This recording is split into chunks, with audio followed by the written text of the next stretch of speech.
I want to take a look at two examples of the one sample z interval for pi. So remember last time we introduced the formula. So it's the point estimate p plus or minus critical value times this stuff underneath the square root. In order to be able to use it, you need to know that you have a simple random sample from the population, and both the number of successes and failures need to be at least 5. Sometimes people will say 10 for there, but I think most of the times people say 5 is okay. All right, so the first example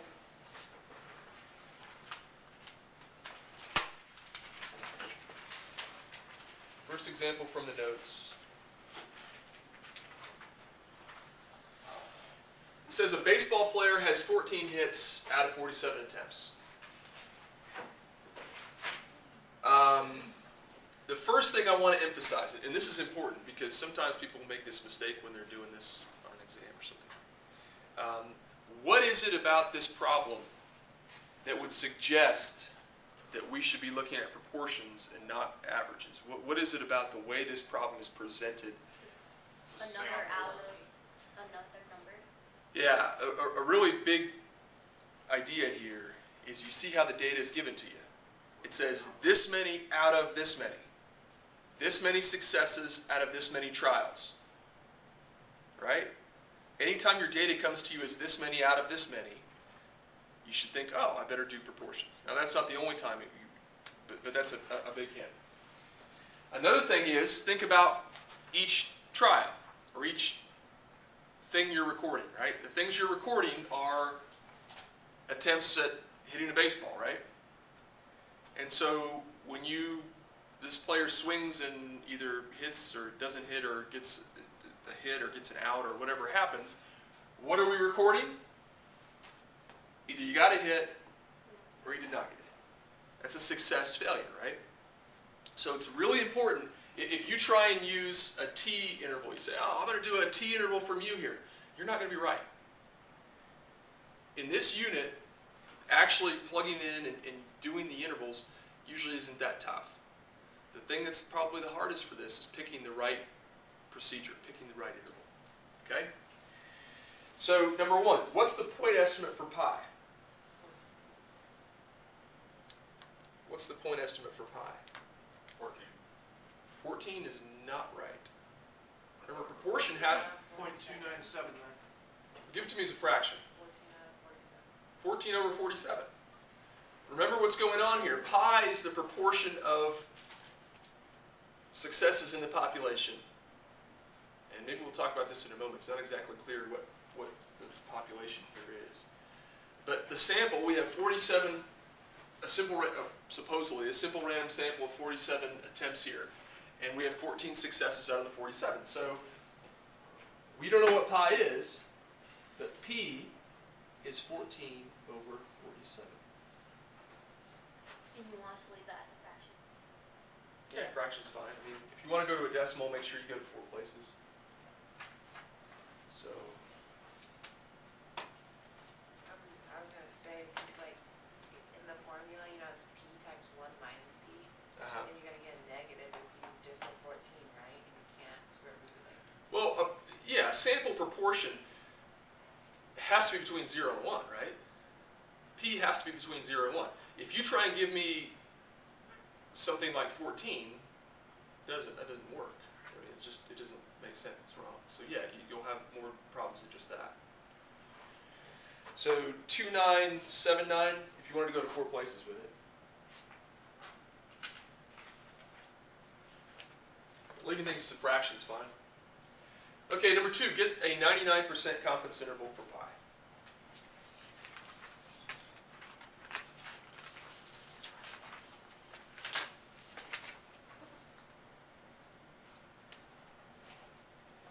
So we're going to do this procedure that we've talked about in the previous slide. Remember, it's going to be p plus or minus a z critical value times this business in here. So p times 1 minus p over it. Okay? So p is 14 over 47.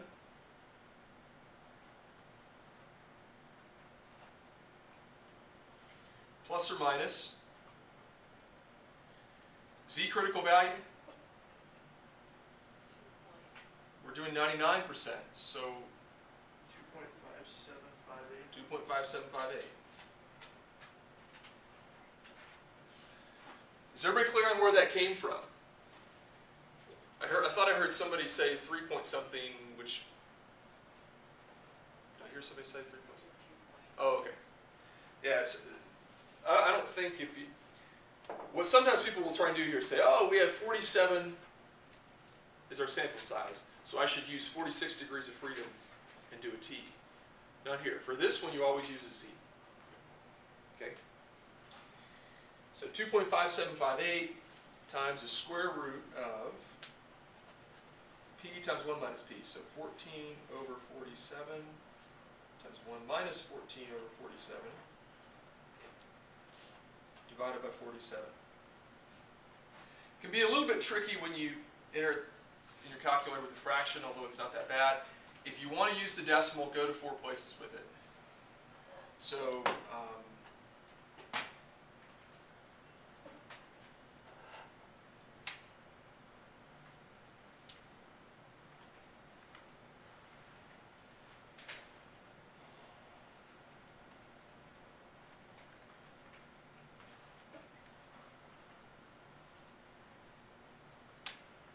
so if I was going to put this in my calculator, remember it's going to be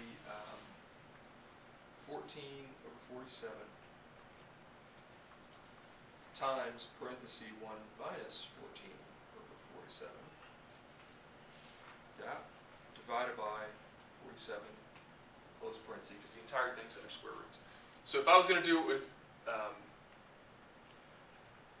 just using 14 over 47, this is what it would look like. Can you guys in the back see that? Okay. So what would this 0.1718, what would I call that? That would be the margin of error, right? Because that's the thing we're adding and subtracting. If you wanted to, you could also put it with the 0.2979. So I could try 2.5758 times square root 0.2979 times parenthesis 1 minus 0.2979 divided by 47. And we should get pretty close to the same thing. Is it exactly the same? This is 0.171825. This is 0.171829 or 30 actually. But to 4 places, are they the same? To 4 decimal places, they're the same. What do you think would happen instead of using 0.2979? What if I rounded this to 3 places or 2 places? Or it's going to get worse, right? If you use 4 places, if you round the p to 4 places, you'll probably be okay. But if you go less than that, you've got a chance of being wrong, or making a bigger error. So either way you look at it, we get 0.1718 as our margin of error.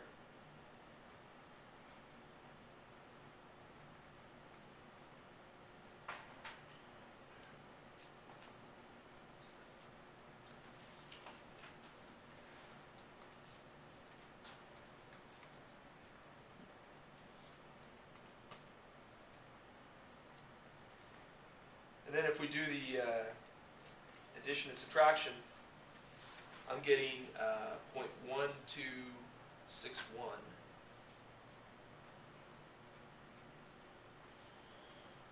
And remember, pi is the parameters. That's what we're doing our integral for. You're not showing the entire paper, the entire problem. It's skewed. Oh, thank you.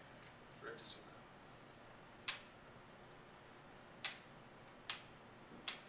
Is that better? So 0.1261 up to 4.4697.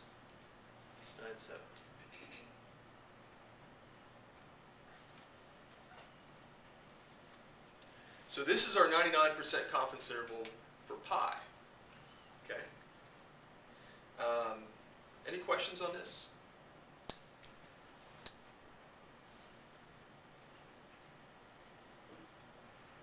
So when you guys have seen political polls before, right? In a political poll, they'll say candidate A has blank percent of the vote, and then what do they always give you at the bottom? Margin of error. The margin of error. That's exactly the same as what we have here, right? What we have, when you say the candidate has blank percent of the vote, that's the point estimate. And then the margin of error would be, you could use that margin of error to make a confidence interval.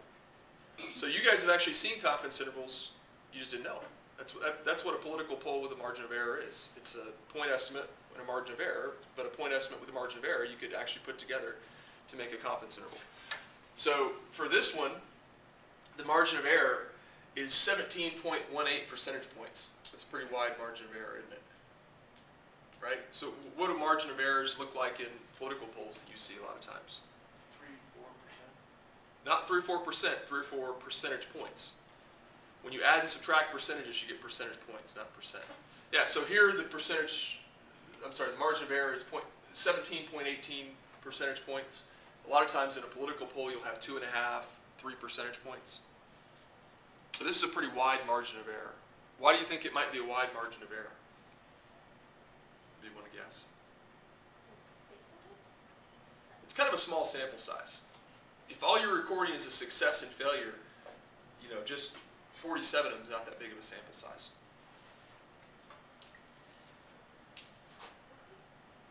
Okay, number 3, show that we check the assumptions. What 2 assumptions do we have to check when we use this procedure? Random sample. Simple random sample and what else? Greater than 5. Successes and failures are at least 5.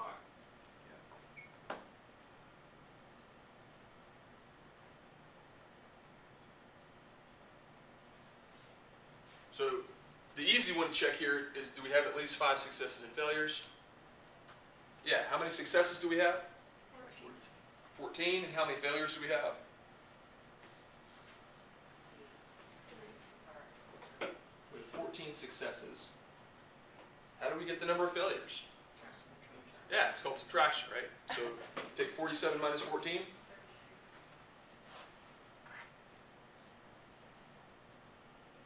So yes. So that was pretty easy. Simple random sample, we have to think about this a little bit more, right? So if you just take a baseball player, what's the population here? It's kind of an abstract thought, isn't it? It's kind of like infinity. You could always. So, yeah, the population is going to be every possible at-bat that this player could ever have in the past, present, or future, I guess. It's kind of a weird population, isn't it? So, the population is all possible attempts that this player could ever have at hitting a baseball. Pi is this player's true batting. In baseball, they call it a batting average, right? But really, they should call it a batting proportion. So pi is really this player's true batting proportion. So it's the proportion of times that this player is going to get a hit. That's what pi would be. So our data, we took a sample of 47. It's not at all clear how those 47 were taken, right? Do you think it really represents a simple random sample? Like if this is the player, if these are the first 47 attempts this player has this season. So just, you take the first 10, 15 games, and this is the first 47 attempts that player has. Is that really a simple random sample of every possible at-bat that player could ever have? I don't think so, right? I don't know, I'm not a huge baseball guy, but I would think that sometimes players get into streaks and sometimes they get into slumps, right? Sometimes they're playing well, sometimes they're not playing well. Maybe the player has just been injured, or maybe the player is coming back from an injury, or who knows. So I would say the simple random sample assumption here is very questionable. That would be I just think I always leave this problem in here because I think it's kind of interesting to at least discuss what we just discussed.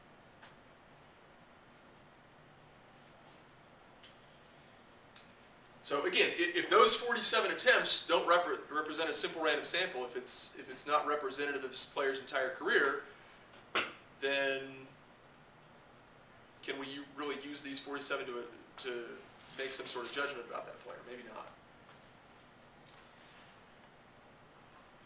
Number 4, is it reasonable to think that pi is 300? Well, yeah, so pi being 300, you guys, if you ever follow baseball, they always talk about this, is such and such a 300 hitter, right? Because 300, like .300, is kind of the mark of being a good player in a certain sense. It means you're getting a hit. If you get a hit 30% of the time, that's quote unquote good. So, again, it's not a batting average, it's a batting proportion. Is it reasonable to think that it's 300? Well, let's take a look here, right? So we take, our confidence interval goes from 0.1261. So what's it now, pi claim? Yeah, it's pi claim, that's exactly right. It goes up to 0.4697. So this is our confidence interval for pi. And the claim value, the pi claim, I guess, is 0.3. 0.3 is, it's not dead in the middle, but it's kind of close, right? So is that reasonable? Yeah. So because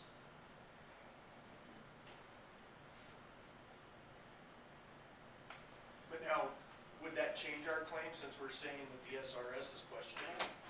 yeah, I think that if you have reason to believe that those 47 attempts are not representative of this player's entire career, like maybe for the last month this guy's been on steroids or something like that. So if you have reason to believe that these 47 are somehow different or not representative, yeah, then you can kind of throw all this out the window. Yeah. Or if the player has a sore shoulder or hurt or whatever. That's kind of, when people do sports statistics, there's really no such thing as a simple random sample.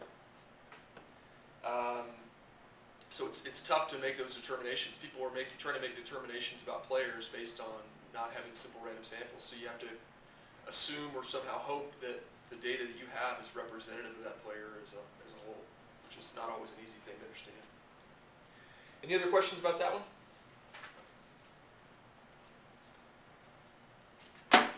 Okay, next one.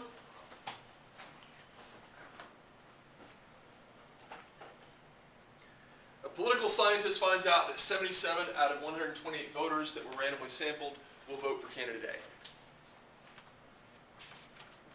So first thing, what is it about this problem that would say, oh, I better use proportions, I better not use, I'm not going to end up doing a confidence interval from mu. 7 out of 128. Yeah, when you've got success, failure, if that is how your data is presented to you, that's a pretty good clue, right? When it says that 77 out of 128. I mean, what are we recording for each person here? What are we asking each person? What would they vote for candidate A? Will you vote for candidate A? The person says yes or no. I guess maybe we should have a maybe in there too, but we don't. At least not in my data. Because I made it up, I'll make it nice, right? So 77 out of 128. When it's this many out of this many, you're saying this many successes out of this many trials, so it's going to be proportion. Number 1, what's the point estimate for pi? It's going to be p, which is what? 77 out of 20. 77 over 128.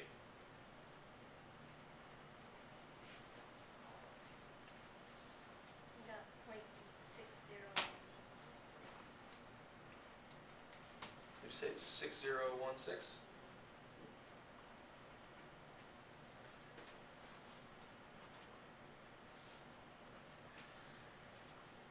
So a common mistake that people make in statistics is they only look at the point estimate. So we look at this, we say, oh, 60% said they'll vote for candidate A. But what do we have to do? If we're going to try and make any sort of inference or judgment or any sort of decisions made based on this, we would want to do a confidence interval. See how far that confidence interval goes. Maybe it's going to go from, 0.4 up to 0.8. Maybe it's a really wide confidence interval. In which case, maybe that 0.6 isn't that informative. But if the confidence interval goes from like 0.59 to 0.61, maybe it's going to be really informative. So number 2, let's do a 90% confidence interval for pi. What makes you determine to do like a 90%, 95? That's a good question. If you didn't hear what she asked, she said, well, how do we know, like in practice, whether you do a 90% or 95% or 99%, because what I'm doing is just kind of changing it up for each problem. In reality, when people are actually doing research, they almost exclusively do 95%. It's very rare that you see people do stuff other than 95%. It happens for various reasons, but for the most part, like when I would do something, I would almost by default do 95%.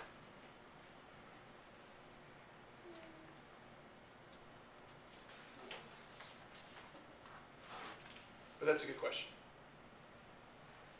Okay, so number 2. Give a 90% confidence interval for pi.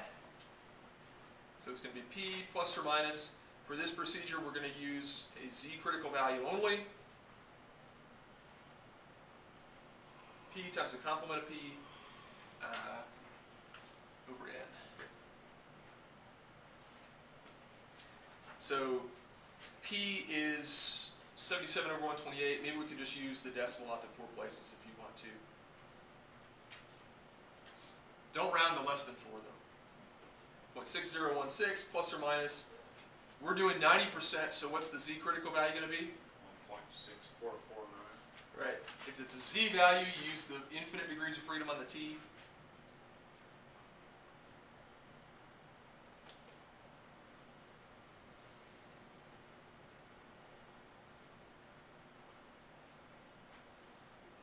And n is 128, right?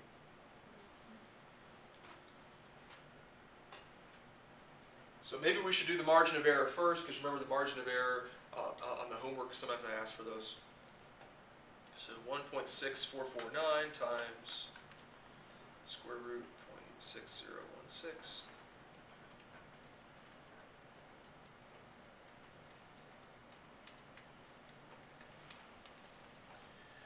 So for the margin of error, I got 0.07117, so 0.0712. Anybody else get that?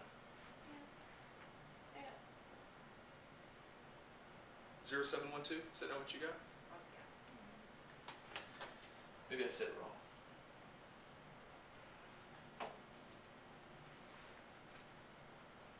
And for this, it's actually kind of important, right? You know, when you do a political poll, it's important that you specify what your margin of error is. So for this one, we would say our point estimate is 0.6016. So our point estimate is 60%. And the margin of error would be what? How would I specify this margin of error? It's 0.0712, but a lot of times in the newspaper and things, they don't. They say not 7%, 7 percentage points. 7%. Margin of errors are not percents; they're percentage points. There's an important difference there, because a percent and percentage point mean different things. So for this one, you know, you would report, oh, we think that 60% of the people are going to vote for candidate A, and we've got a margin of error of plus or minus 7.12 percentage points. So that's how this would be turned into something like you know, for the media or something. So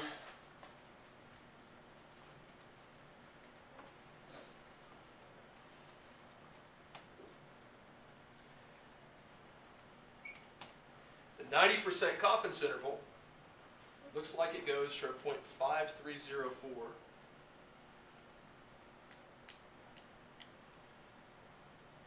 up to 6728. Yeah. So we think the true proportion of people in our community or our state or nation or whatever our population here is, we think the true proportion who are going to vote for candidate A is somewhere between 0.5304, meaning like 53%, up to 0.6728, which would be, you know, 67.28%.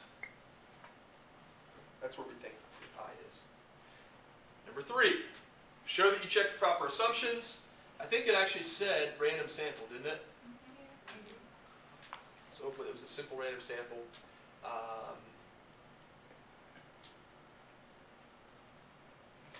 So the number of successes is 77, right? Yeah. And what's the number of failures?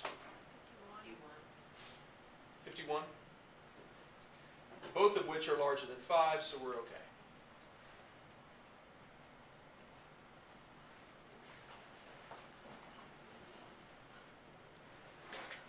Number 4, is it reasonable to think the majority will vote for candidate A? What does majority mean?